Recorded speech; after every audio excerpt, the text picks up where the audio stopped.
and welcome once again to another installment of How to Do Everything, a podcast hosted by me, Tommy Dasilo, and today on the show, Sonia Di Iorio is going to teach me how to win an Italian comedy competition. If you like what you hear, if you want to support the show, get onto patreon.com/howtodoeverything and you can get yourself a bonus episode every week and help to keep the show going. Greatly appreciated by me. Today on the show, Sonia Di Iorio, you might have seen her around the traps. She's always traveling around doing stand-up comedy. She's written for a bunch of TV shows. She wrote for The Project, rest in peace, and a ton of others. Always have a great time hanging out with her, so it was great to get her on the show. Let's get into it. This is a fun chat. This is Sonia Di Iorio on How to Do Everything. Great to get you in here, Sonia. Thanks for having me. Something I've been wanting to discuss with you for a long time. Yeah. Learning how to do things. Yes. Being good at things. Yes. I remember you and I were talking just over a year ago about you were in Italy. You were last year sometime. Yeah. Yep. Seeing family and stuff over there. And you went and did comedy. You did a set in Italian. Yes. Yeah. Which was terrifying. Yeah. And yeah, I was so nervous. I was like probably the most nervous I've been since I did my first gig ever. And I kind of like, didn't want to do it. But I was just forcing myself because I want to write and perform comedy in Italian. So I was like, I just rip the Band-Aid off, see if you can at least do 5 minutes. Yeah. And do you know much about like what is the like culture of like comedy and stand-up in Italy? Like, are there big so for Italian example, language people? I went there in 2016 and was looking for gigs. There was like a English comedy club in Rome. There was one. It ran like monthly and it was hard to find. And then last year when I went, it appears that there's been quite a boom in the last, say, 5 years. So there are really big names in modern stand-up, right? But in Italian, I don't think the English scene is super hasn't popped big off because yet. they have their I mean, that's language, it. Which is great. Yeah, I've talked about this on the show before, but I went and did gigs in Shanghai, and it was cool to go to Shanghai. Yeah, but in terms of the gigs themselves, it's all like expats. No, that was fine, but it was just like you don't really feel like, oh wow, I found this whole other culture that's really into me. Yeah. You're performing for like backpackers and expats, drunk and just Australians. Yeah, you can exactly. do that in Melbourne. Yeah, and it's like I feel like so many cities have that now. Like Japan, like Tokyo has like English language clubs, and sounds like kind of what you're saying about Rome is like you would go and do those gigs, and if you do them in English, it's just like, well, yeah, it's fun to say I've done it in another city, but I don't feel like I've like made some huge impact in the country of Italy. Gotcha. I mean, so the difference with doing the gig, and like it was just like an open mic. It was actually a comedy competition. It was a comp, right? And you won it, or you did? I won it. It was like I need to stress back then my language was not as good as it is now. Even now I need to get way better. Okay. But I was like, just do it, just jump in the deep end. But because I know how to write and perform jokes, I've been doing it for 15 years versus the open micers who've probably been going 1, 2 or 3 years. But it just makes a big difference. They've been speaking the language their whole lives. Exactly. Who will win? Who will win? So you wrote stuff from scratch? Like you didn't did you adapt? Translated something? Directly translated stuff. Hell yeah. And then I wrote a couple Anyone from Brunswick in? You guys have trams here? They do. They do have trams. Thank God. And then I just wrote stuff specific for the gig. Right. Bit of local. Bit of local. Yeah, absolutely. Nice. Absolutely. And how, like, I imagine, were people like, did you get a sense that there were people there that you'd beat in the competition that were like when you're up there and you're doing the set and you're saying your Italian wasn't like that great, do you think would there have been people there clocking it being like, this is insane, she barely even speaks the language? Oh, no. And she's mopping the floor with us. No, because I mean, like what do you mean? I don't even understand English at this point. I'm not speaking it very well, to be fair. Do you think there were comedians from the local scene that were a bit miffed that you had swanned in with your experience and that had counted? Probably for more not. than... Like, I didn't say I'm a professional stand-up comedian. I just said I'm from Australia. I'm learning Italian, blah, blah, blah. Here's my set. Yeah. Yeah. We should all do that. We should all have a crack at just going to another country, pick up a bit of the language and find the places where your innate comedy experience trounces your... I mean, ideally, I wouldn't have done a comedy competition. It's just that I reached out and I'm like, oh, does anyone know open mics, blah, blah, blah. And someone got in touch and they're like, you can do this. I didn't realize it was a competition. Yep. I felt bad because I'm like, you shouldn't be entering it as a professional comedian. Yeah. But also, I'm only professional in English and barely. You can argue that I'm not in English either. So what was the prize? €100. That's so good. That's awesome. So good. Do you have to declare that when you come back into the country? Won a comp overseas. No, I didn't declare it. Tax-free. Uh-oh. They're going to get me when I get back. The Italian authorities waiting for you at the border. Yeah. And so you came back and then just quite recently you did a full hour in Italian, right? Yeah. So simultaneously... 50 minutes. Okay, let's not downplay it. Still heaps. Yeah. So simultaneously trying to get better at the language. And I was learning. Yeah, I did 2 years of pretty hardcore this online course, right? Which I'm still doing now. I'll probably be doing it for another 2 years at least. And then just I was like, oh, why am I doing? I should wait until my language skills are really advanced and. To do this show. Yep. And then I thought, you know what? If I wait until then, I will never fucking do it. It's a good, it's a good motivator for both of them, right? To get better at the language. Yeah. Yeah. That's I love it. And so. Yeah, how did it go? Because I haven't seen you since you did. It was terrible. No, it went really well. The day before, I was so terrified. I was just like, even the thought of being on stage and doing this show for 50 minutes, I'm like, oh my God, what's going to happen? I felt out of control. And the other side of it being that you've got the difficulty of the language, first time you've done that long in another language. And then marketing a show just in a city to native English speakers is enough of a fucking battle as it is. To be honest, but then you're going even more hyper specific. Yeah, to be honest, it's a lot easier. Yeah, right. When you're selling something that is really hyper specific like that. Yeah, sure. Because with English comedy, it's like, come and see me. I do stand up in English, and it's like, so does everyone else. Yeah. Differences doing between men and women. Melbourne. Where else are you going to get that? Yeah. But because it was such a specific niche and it's appealing to Italian speakers. Yep. I was worried because I knew there were going to be native Italian people there. People coming that have spoken it their whole lives. Yeah, right? and who have come to the country recently. In the past 10 years or so. So I'm like, are they going to understand me well and that sort of thing, which now I think is ridiculous. But it went really well. Great. Loads of laughs. I got away with it. And I'm going to try and get away with it again. I feel like that is my main thought after most gigs is not did I get away with it? Someone in comedy, I remember seeing their notebook once after a gig, and they would they'd have their set list and they'd grade how each bit had gone out of 10. Okay, yeah, that's not. I don't. And I mean, that's pretty in depth if you're really going to do something with that data.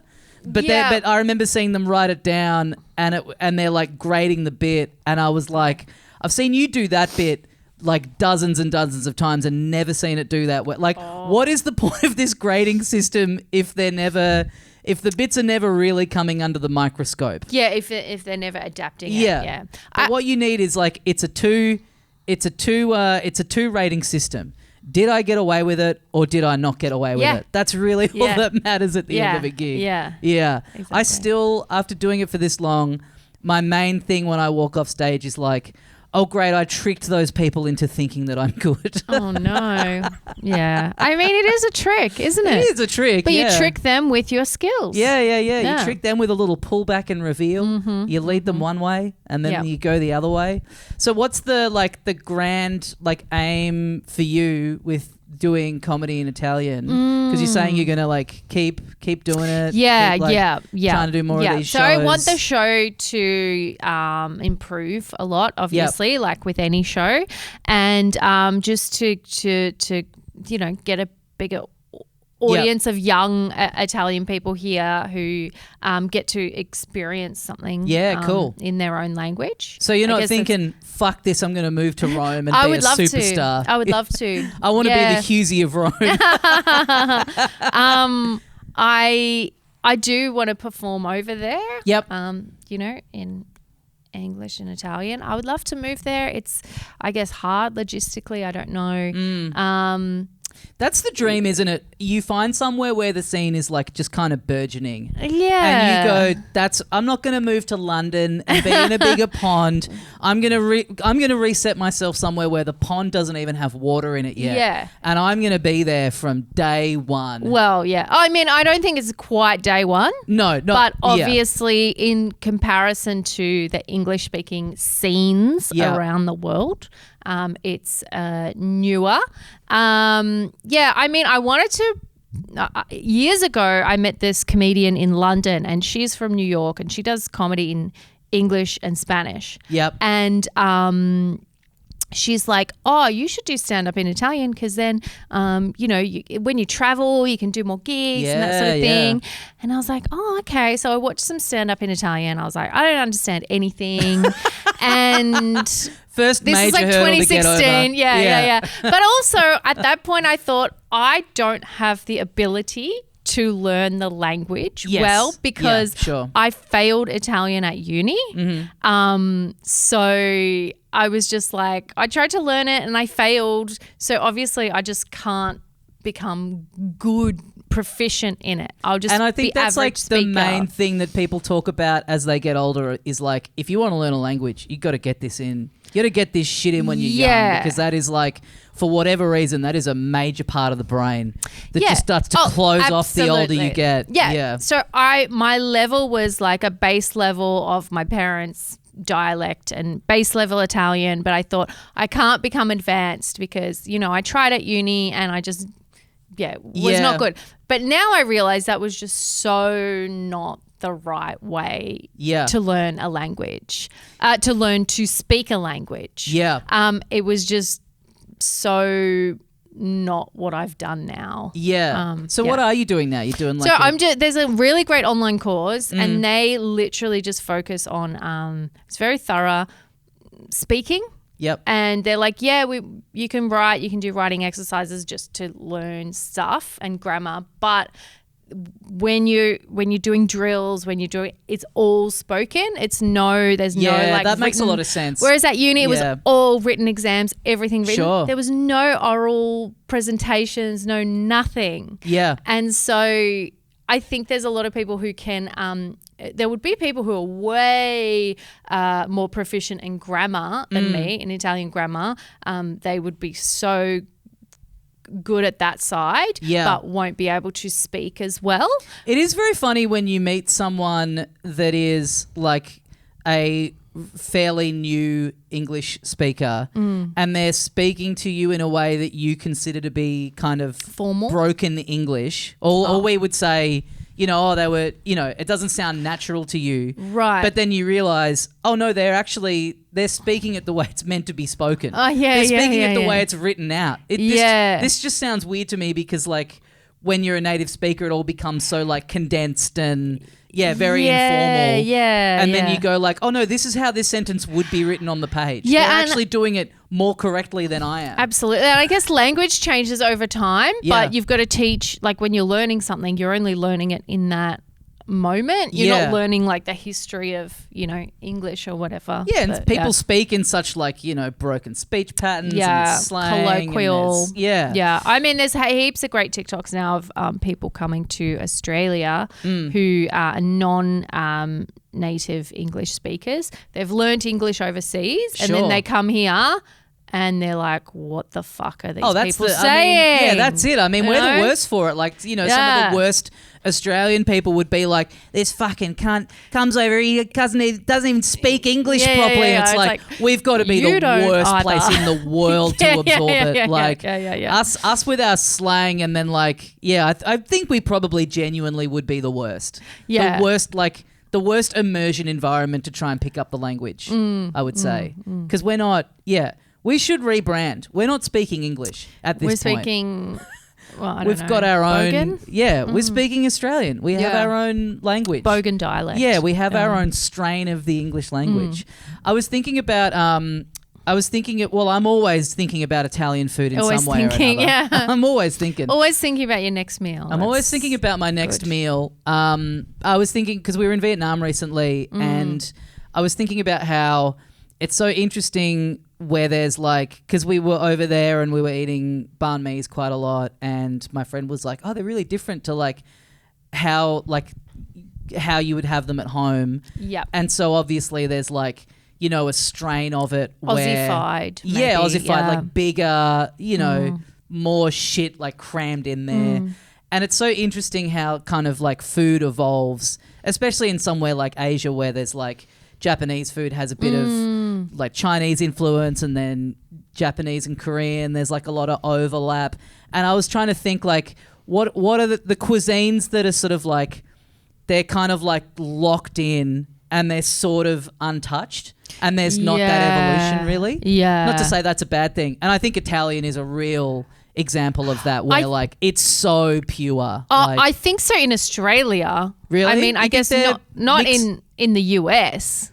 Oh, in like, well then I don't know that's a what good happened point. there. Then I there's don't know like what happened. Italian American is like its own again. It's like its own subset. Something went on. That is it's not like a Italian at mutation. this. Yeah. But I think in Australia, because some people have been like, oh, there's great, I went to Italy and the food's awesome and great, but also it's awesome in Melbourne. I'm like, because there's so many people who immigrated here, and they're like, there's so many young people now, because everyone thinks of the immigrants of like, in the 50s and 60s and stuff, but it's still, it's still a big thing for Italians to come here. And there's young people here in the last 5 to 10 years, and they've got their authentic businesses. Yeah. There's something that I love about like, like a bolognese or like a red sauce is pretty like, I would say, not really that interfered with wherever you go. Yeah. There's like way more principles to it.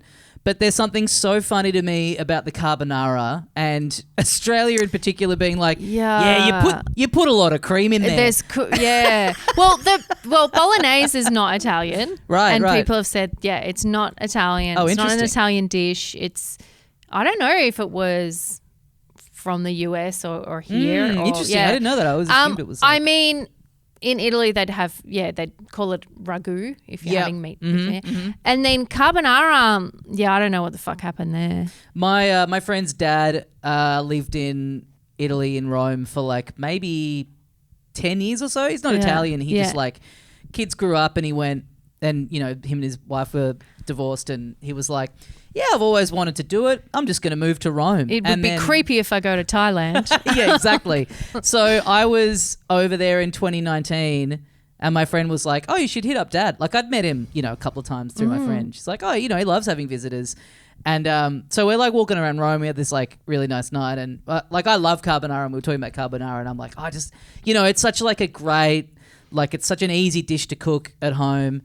And not to say that I'm making it in like a super traditional way. And he's like, oh, well, how do you make it? And I was like, oh, I cut up some bacon. And he just went off. He's like, bacon. That's all he just needed. Went nuts. He and didn't I'm even like, get to the cream. Oh my like, God. You've lived here for like 4 years. Your family's not Italian. And you're like, and I'm not here saying I make the most authentic carbonara there is. I'm saying like, this is the version of it that I make.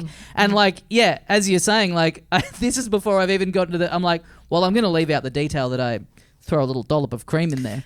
Maybe even sometimes if I'm trying to be a bit healthier, I might throw a bit of miso in there to give it that creamy texture. God. Yeah. But yeah, I do. It's funny. I really love that that the people that are like, I don't know, that's the impression that I get, is that the people that are like really like the diehard cooks in certain parts of Italy are like, these recipes cannot change. Yeah, they're pretty intense about that. Or like, you know, you can't call it this specific cheese or whatever.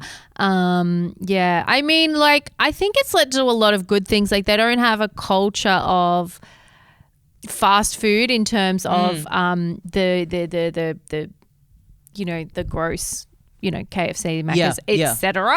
You know, you don't find them those stores everywhere in Italy. Because there's kind of a rejection of that. Do they have any? Because what I always love is walking past a McDonald's in another country, and there'll just always be like one thing on there that's like that's got the local flavour to it. Yeah, that's probably like the tonkotsu, like, you know, pork fillet in the McDonald's burger, and it's making me think like, I wonder if in Italy it's just a complete rejection. Carbonara burger. Yeah, exactly. That would rock, but I doubt it's allowed. Don't know. I don't go. I'm sure if they tried it on, they'd get in huge trouble for even daring to do anything like that. But so you mentioned that you're the card buyer, you're the gift wrapper. Yes. In the family. Yeah. And that sticks out to me because I'm you know, I went to, a few years ago, I was at Ben Russell and Maggie Look's wedding, and I was in an Airbnb with a big group of people. It was all couples except for me and Sam Taunton were the only ones there without a plus one. So you just became a couple for the weekend. I talked about this on the pod with him. We shared a bed together. Head to toe? Just got, no. Toe to head. No, head to head. Was there any head involved?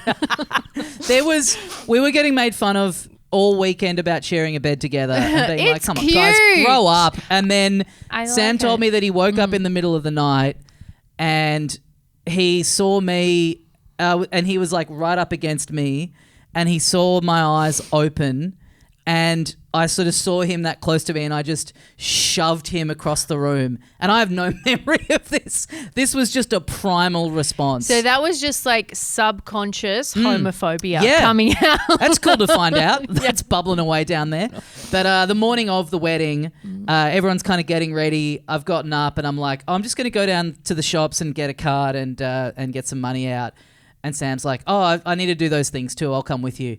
And we're walking down the street and he's like, you don't see any of the guys that are here with their girlfriends walking down to get 10 their minutes card and their gift half an hour before the wedding kicks off. And I was like, look, it's a good point. It's a really good point. The frantic, just like last minute having to go like, shit, where is there somewhere, especially now in the age of like, you used to be able to rely on the newsagent to get your wrapping paper to get your cards, and there's none of them around anymore.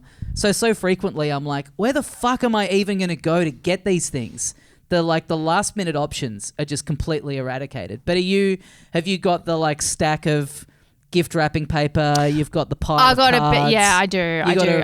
There's something that I'm fine with making things neat. Like my sister, it's a disaster for even my girlfriend. She's like, I can't wrap things. You know, she'll give me gifts in bags and stuff. Little corner when you're trying to do the little corner and like fold over the one side looks great and then the back end is just like it's kind of curled up like a little bonbon. I enjoy doing it, but also because I've got nice handwriting. That's good. Everyone's like, write this card for me. Like, okay. I you know what, this is embarrassing. Speaking of like the theme of the show being, you know, learning things and learning new things, I think I've learnt this week. It was my birthday yesterday. Oh my God, happy birthday. I think I'm a birthday guy. Oh. It's embarrassing to like admit and realise you loved it at 39, but I'm someone who I get so like negative things like really get in and really affect me and I get really like down about things, and so there just being this day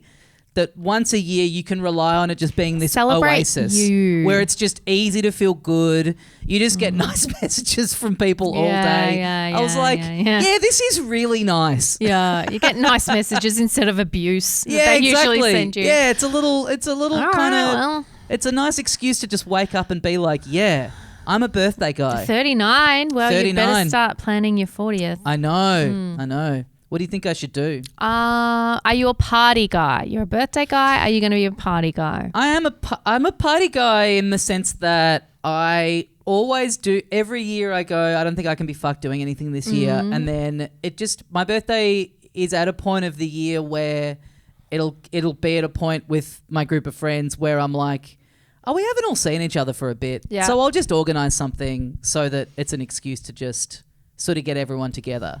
So I wouldn't say I'm inherently going like, everyone has to come and celebrate me. It's more just like, yeah, let's all go bowling. Yeah, right. No one's going to organise this if it's just you go, what date can everyone do? Yeah, you never end up doing if it's a birthday, people make the effort. So if you just go, hey, for my birthday, let's just do this on this date. If you can come, great. If not, who cares? I think that because it's a milestone. Yeah. So you've got that leeway of doing a big thing if you want. Yeah. But what do you do? What do you do? I'd like to do a party. I'd like to do a big something, but I don't know. I've got a year to think about it. Go big, you know. Did you watch Succession? Obviously, yeah. Kendall's birthday party. Is that incredible? Yeah. I'm thinking of something different. It's the dad's birthday where he does the rap about him, right? Yeah. No, he had all those different levels, and it was like a huge warehouse. That's right. Yeah. Event. Yeah. I'd like to do something where I kind of get different people to not just do a speech, but it's like, you have to do a rap about me. You, Sonia, have to perform comedy about me in Italian. Great. I'll do it. With That's so live good. subtitles up on the screen. No subtitles. So I want everyone to have to do something that's like, it's stressful enough getting up in front of people and giving a speech, but everyone has to do a different bespoke performance in a different genre. Yeah, using their skills. Yeah, or sort of a variation of their skills. Not like a thing that they're comfortable in. Something that's going to be, I want everyone at the party, and the speeches happen very late. Okay. I want everyone at the party to be spending the whole time just kind of on edge, just being like, I want to get this, I just want to get this little play out of the way. All right, I'll do mine in Spanish then. Yeah, great. It's a bigger challenge. Well, we'll check in a year's time. Like your Italian might have gone backwards, so then it'll be, maybe you'll have forgotten some things, so that'll be perfect. Oh my god. But yeah, are you a birthday haver? Are you a party haver? No, I had my 40th this year. I turned 40. Congrats. Thank you so much. And I just had a dinner out. Yep. Like a 16-person beautiful dinner thing. So it wasn't a party. I was deciding whether I should do a big thing, but I didn't. I was talking with some people recently about when you were in your 20s or your early 20s and 30 seemed so old. Yeah. And seeing on TV shows the characters that have 30ths and it's it's this huge affair. Yeah. And just in your head being like, that's what my 30th is. And thinking about what your life would be like by the time you're 30 and the money that you'd be making and the life that you'd have. Yeah, because you can afford a huge party. And then you get to it and you're like, all right, guys, there's going to be $100 tab on. So if you would like a drink, get there right when it starts. Yeah.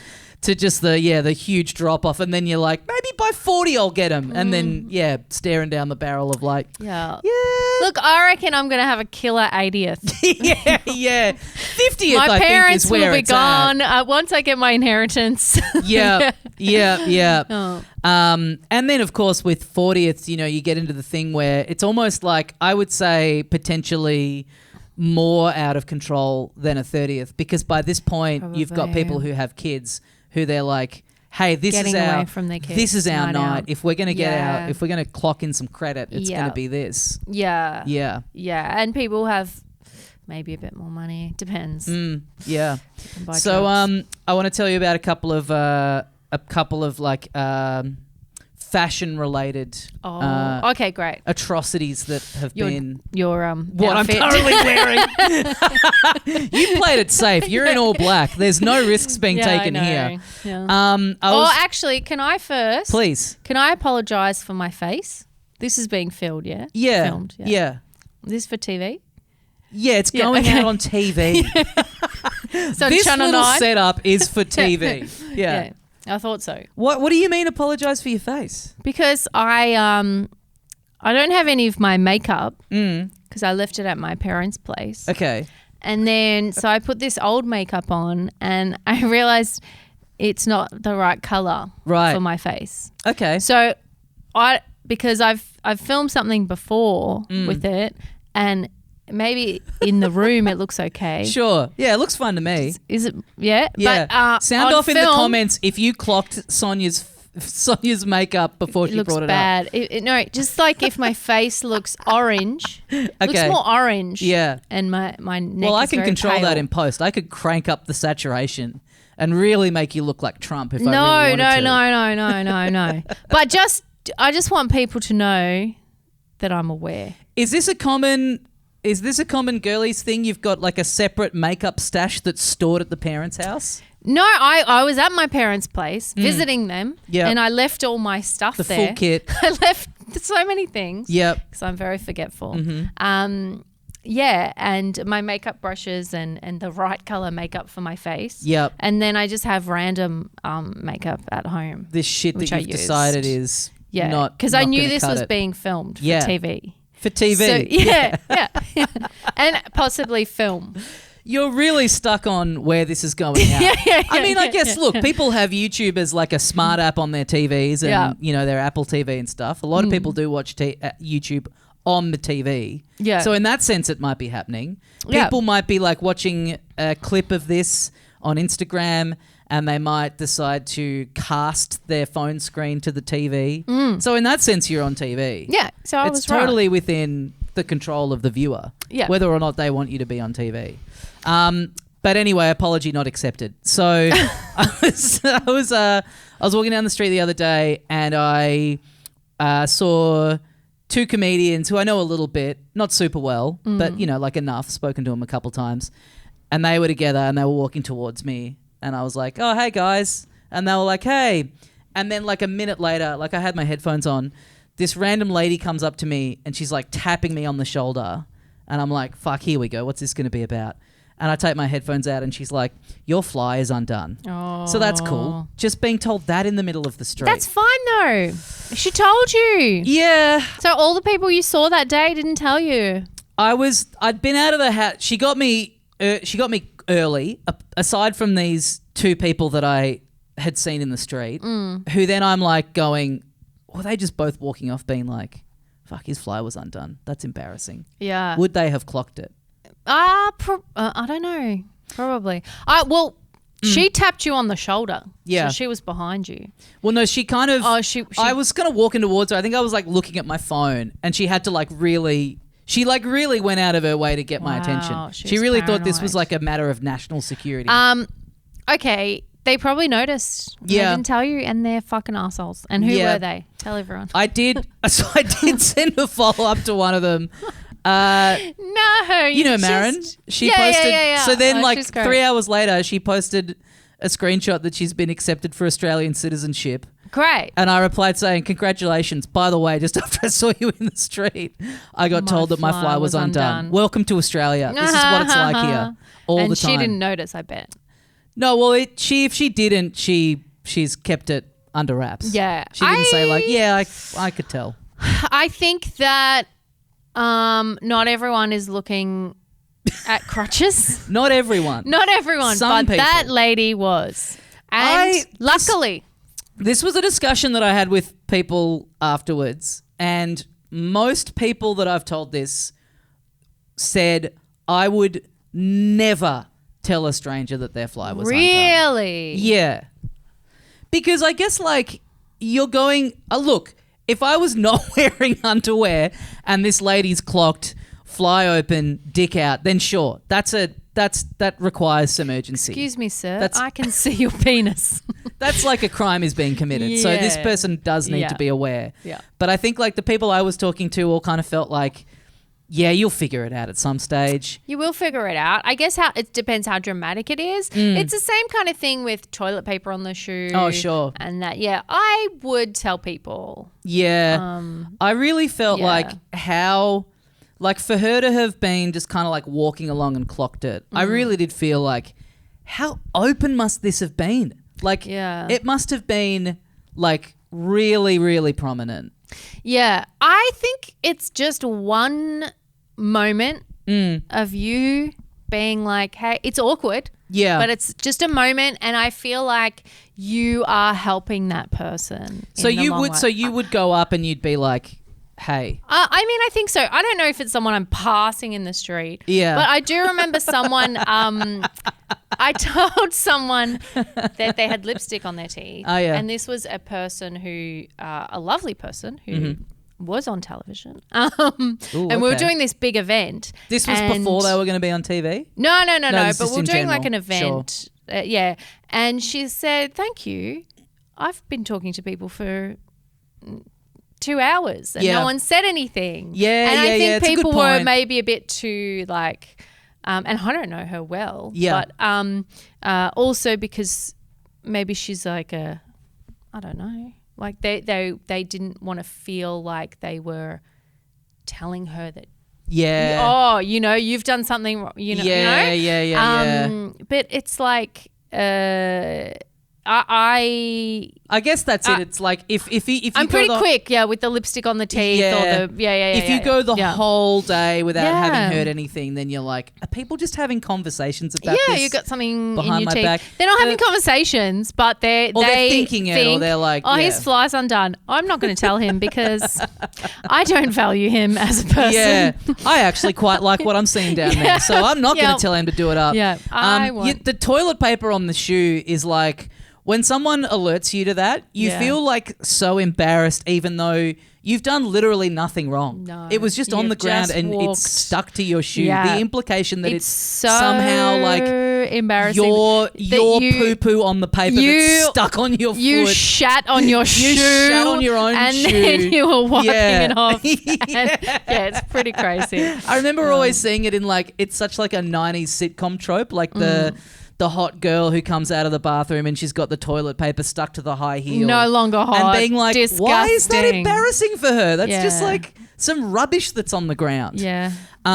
So second fashion-based atrocity, I went into a shop and I was going to try on some jeans and they didn't have the exact right size. I think they had the sizes on either side. And the guy was like, take these in. Also take these ones. They are the right size. They're a different wash. And if they're perfect, then we're getting some in that other style later in the week. So I go in and I've got like basically like 4 different pairs of jeans to try on. And I try on like all of them and they're kind of, mixed results. So I go out and I'm just like talking to the guy. He was being very helpful. And I was like, yeah, the 31 was like okay, but it's like right on the cusp, I reckon. Like I probably do want a bit more room in them. And he goes, oh, you could do up the 31.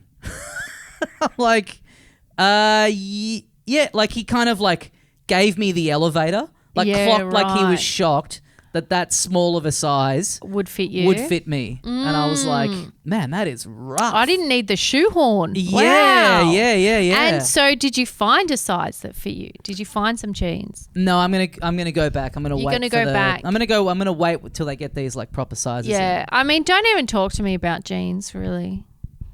It's too late. I've already brought it up. They don't even make my sizes in some jeans. Really? Yeah. And I'm not a gigantic person. No.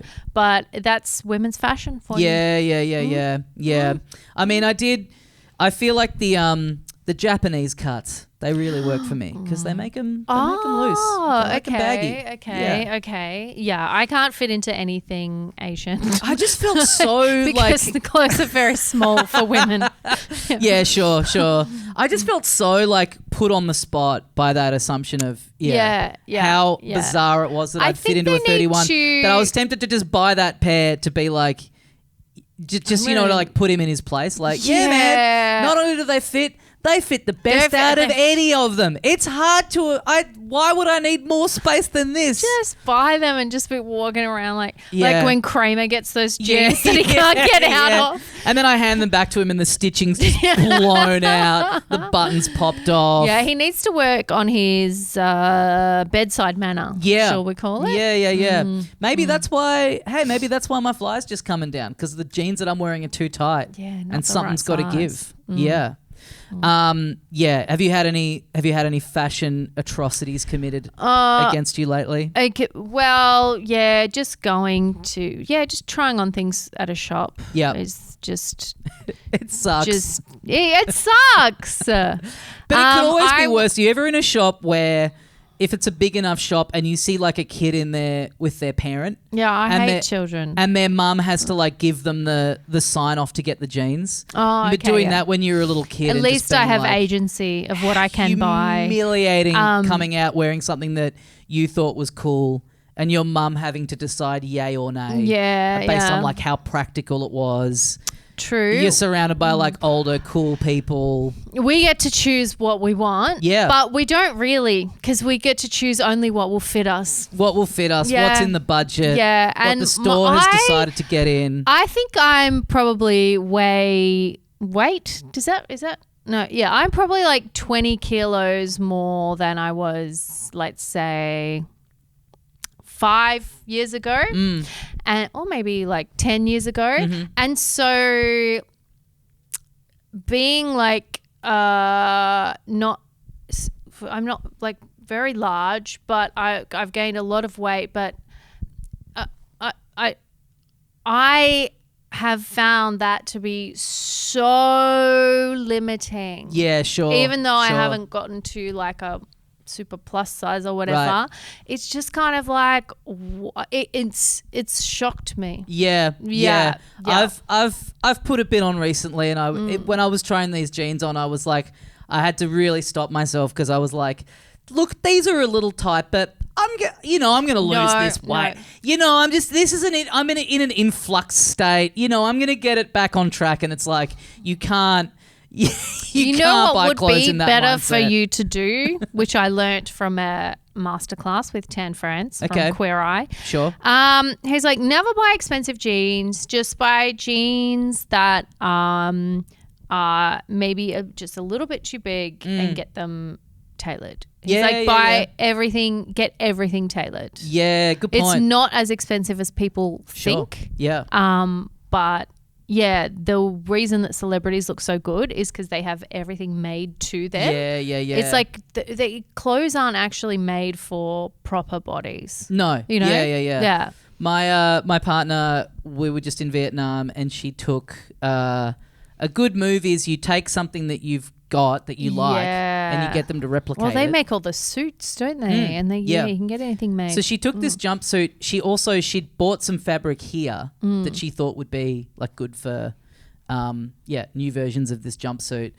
Sort of ends up not really having room in her suitcase for all the fabric. So I take it over in my suitcase. We get there, she takes it to one tailor, and they're like, this isn't enough fabric to make this jumpsuit. And she's like, oh, okay. And then she's like, no, I just don't see how that's the case. Like, she's got it out on the bed and she's looking at it. So then we go to another tailor, and like you sit there with them for like ages they're measuring the jumpsuit, they're measuring out the fabric, they're like chatting to her about all this stuff.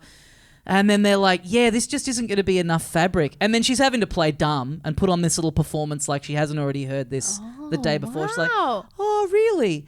And then we come out of there and she's like, no, I'm convinced. I'm convinced it's enough fabric. And I'm like, put it onto your body, right? I was like, how many fucking tailors are we going to go to where you get told they cannot do this? That's pretty brutal. This is these people's whole lives. Every day they're doing this. How many no's do you have to get before you accept that you do not have enough fat. Just make a T-shirt. Because they want to make it too big, you know? They want to make it too big and then like shrink it Yep. in. They want to be left with like a bit of excess. That's pretty but brutal though. Just not. There's not enough fabric for your body. Yeah. You thought you had enough here, but go back to the drawing board.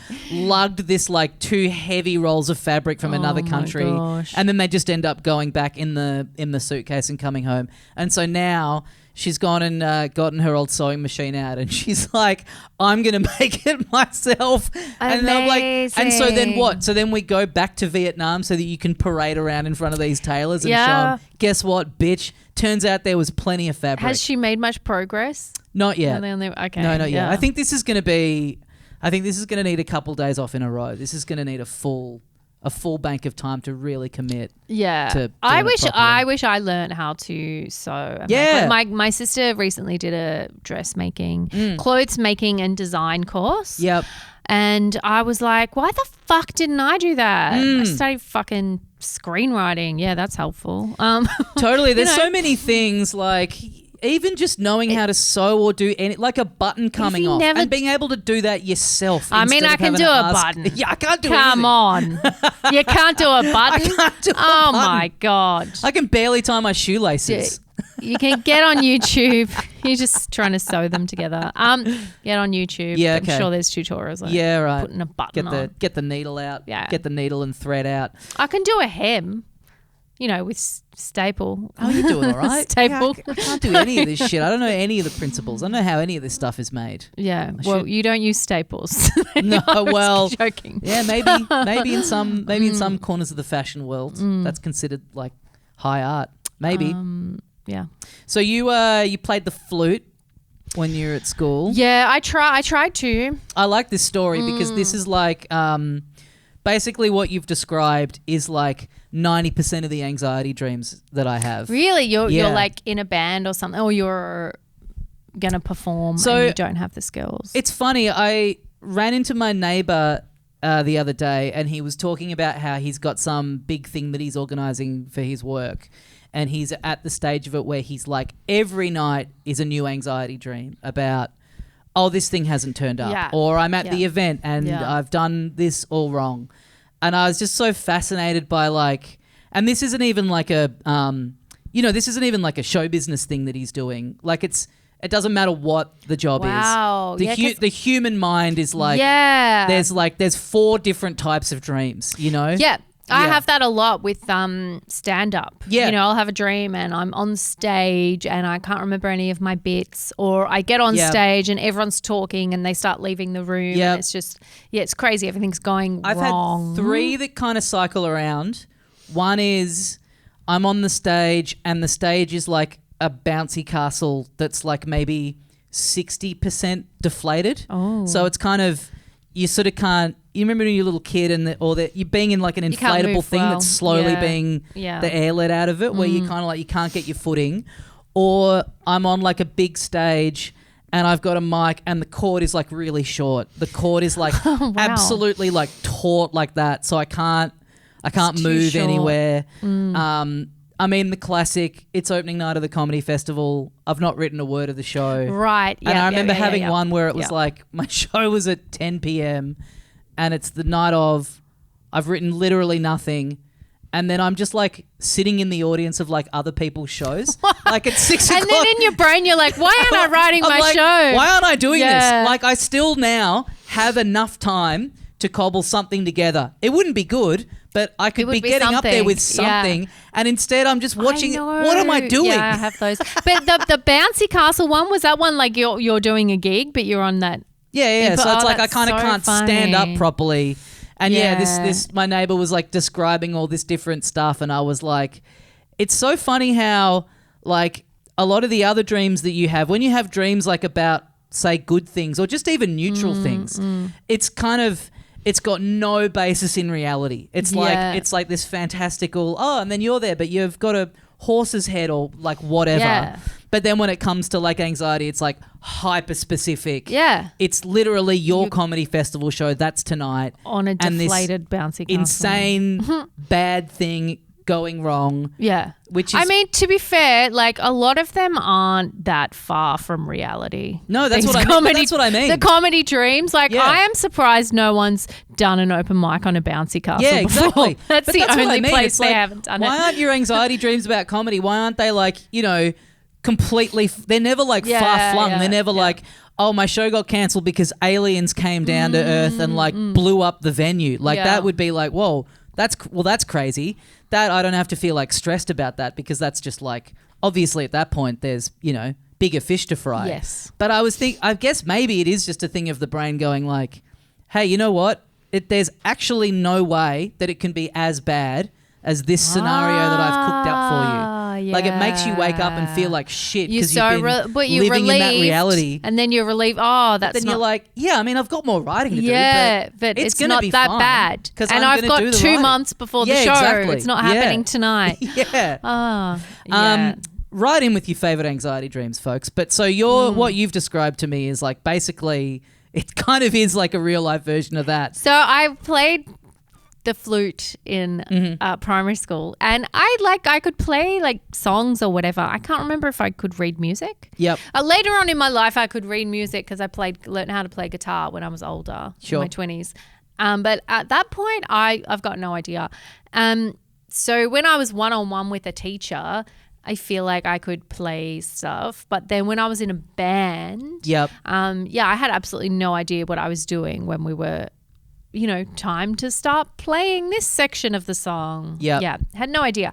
And our band got selected to go and play for the Pope in Sydney. No pressure. No pressure at all. We were playing, it was our band and like this band, an older band from Melbourne, like Yep. maybe high school. And we played together for the Pope. So Yeah. I would have been just there like, ooh, I So don't know what the several fuck I'm doing. questions. So how old were you? I was, I'm going to say 10. 10. And I'm fascinated by like obviously a kid going, I want to play guitar, I want to play drums. That makes total sense. Yeah.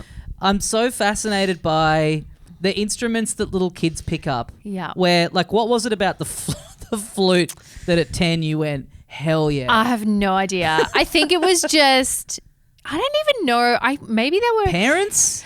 I think they were encouraging us to like, oh, you should be in the band and Yeah. what would you like to play? And Yeah. you know. And you just kind of randomly I were would have like- wanted to play guitar really, but I guess for the parent, is a flute like, there was no guitarist in there. is a flute on the cheaper end? Like I guess if you're like, if How you're a much could a kid that's flute like, I want to cost? play the trombone and it's like, okay, Oh, yeah. this is a lot That of would've been storage, cool. probably expensive, very like loud for practicing. I think it was just something quiet. Yeah. I'm like, I gotta get something quiet. The triangle. I was a silent child. Okay. I didn't talk. Okay. And so I'm like, Music I can't was play your- a fucking the flute was trumpet. your expression. That's too loud. Yeah, something just above talking voice. Yep. The flute.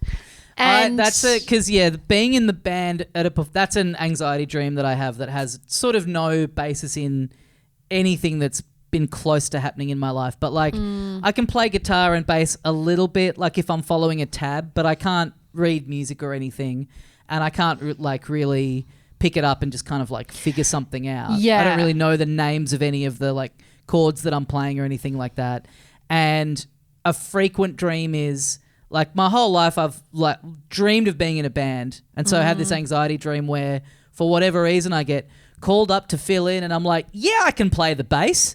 And again, it gets to the gig and I'm up there and it's like we're in this huge venue and I'm like, what the fuck have I done? I'm about to get up there and for 2 hours I'm not going to know I'm not going to be able to play any of these songs. This is mortifying. Yeah. What have I done? it's anxiety. Why didn't I guess. try and learn some of this stuff before Yeah, getting up it's here? wild. And the Pope's in attendance. Yeah, I know. Well, the Pope loves my band. I guess like with the school band, it's more of like a big orchestra type thing. Yep. You know, you've got your wind section, you've got your whatever the fuck else was Yep. in there. Your horns, your trumpets. Yeah.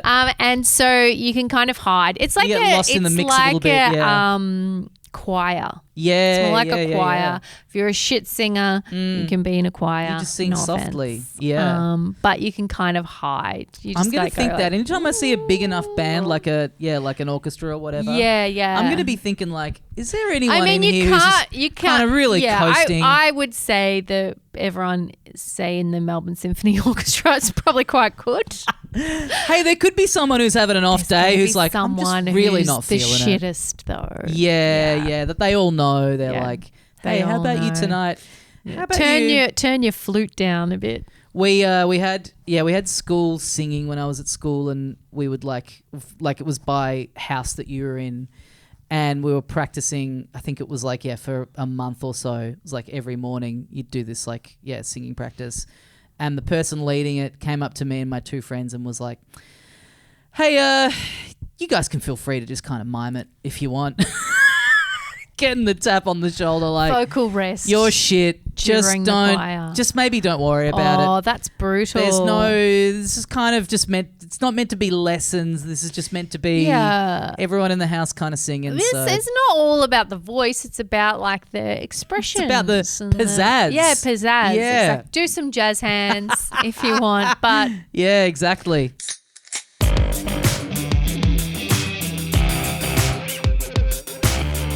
Sonia Di Iorio there. Great fun. And I'll be the one big enough to say it.